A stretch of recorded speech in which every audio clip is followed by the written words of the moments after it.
Ichi ndo chingwatani. Yeah, chese ndechako. Unozai? Yeah, tora ese nanisana na appetite. Una appetite? Sasa zvakuzi? Ndechako zvose.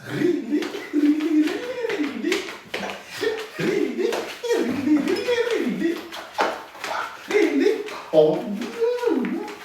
Saka instead yokutundinyingere ukuthi bonke usina appetite chingodya ushoma uvotofara ndizvo kucelebrate izvozvo.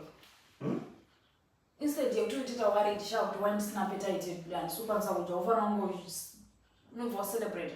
Handana appetite ndo. Pangofana kuti nyingero it's fine people. Appetite nyingerewa. Appetite nyingerewa. Kungoti munhu idyoka uchidya wakadiki chete ungowana uchokisa mudumbu.